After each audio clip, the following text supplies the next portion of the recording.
Hello and thank you for taking the time to watch this video. My name is Curtis and I'm Woodwork Kurt. And on the first video of the series we are going to be making a simple long grain cutting board. This is going to be some fun stuff.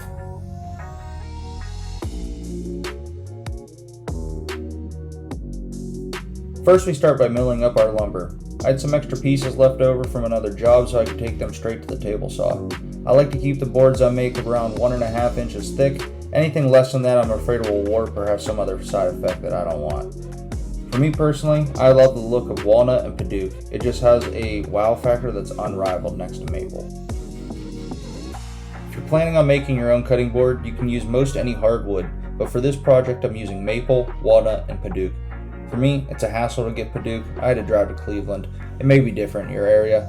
Check out your local lumber mill. The one by me has the friendliest dog you've ever met, but they do not sell padauk, or any exotic wood for that matter. Next thing I'm going to do is take all the pieces I sawed up and put them through the jointer. Most people won't have this kind of a machine, but in most cases you can achieve the same effect with a well-tuned table saw and a hand plane or a benchtop planer.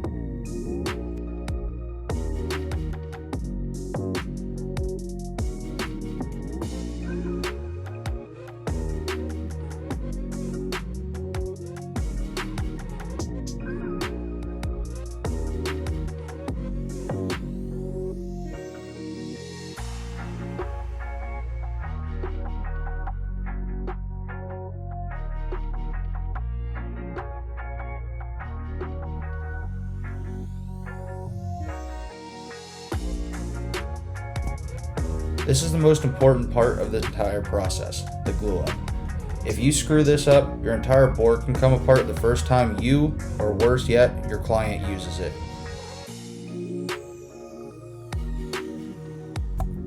The best way I've found to spread the glue is these silicone rollers. Glue doesn't stick to silicone, so you just let it dry and then you peel it off when you're done and then boom, you're ready to go again.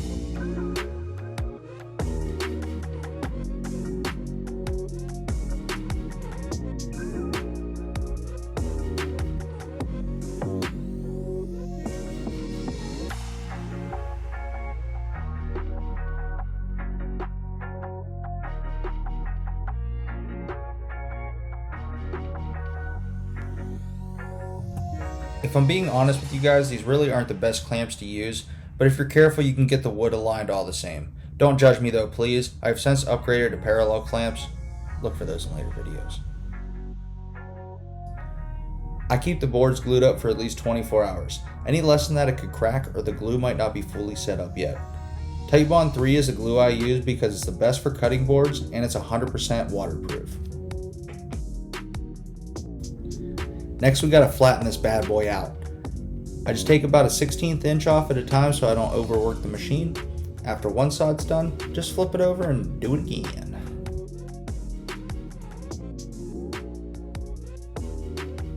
The customer requested for me to put a 45-degree angle on the bottom of it to make it easier for them to pick up. If you don't have a router table, any palm router will do with the same bit attached.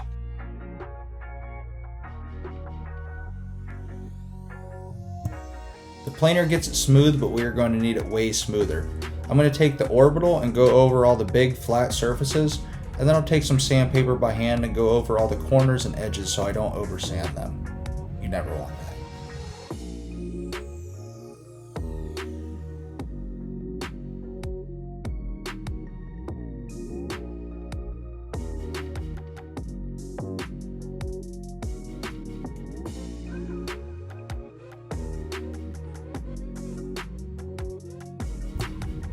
After I get my initial sand done, I'm going to take some water on a rag to water pop it.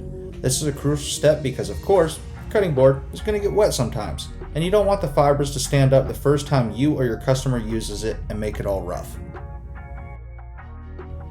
Now that the board is water popped, I'm going to take 400 grit and go all over the board real good.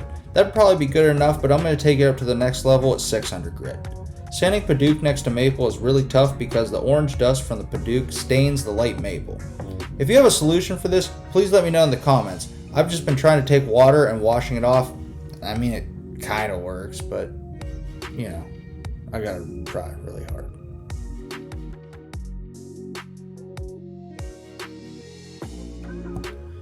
The client wanted feet on the bottom of this cutting board.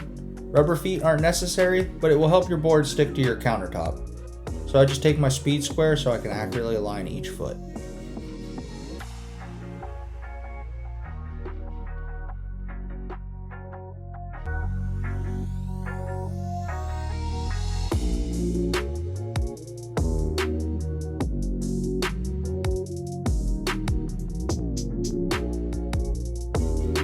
After I get the holes drilled for the feet, now is the time for the real magic.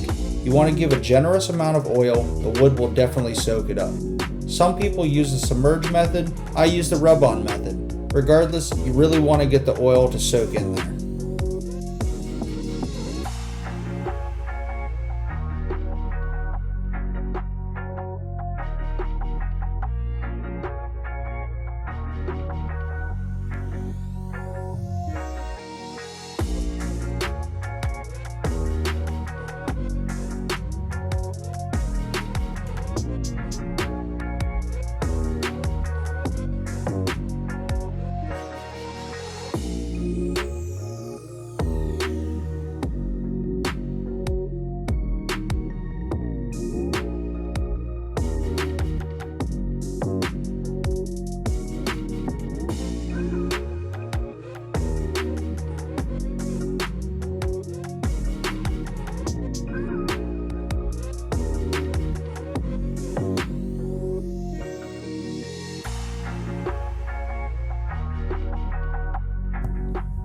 Then we slap the feet on this board just like we slapped the feet on this video. Again, thank you for watching. Please like, subscribe, and most importantly, enjoy my content.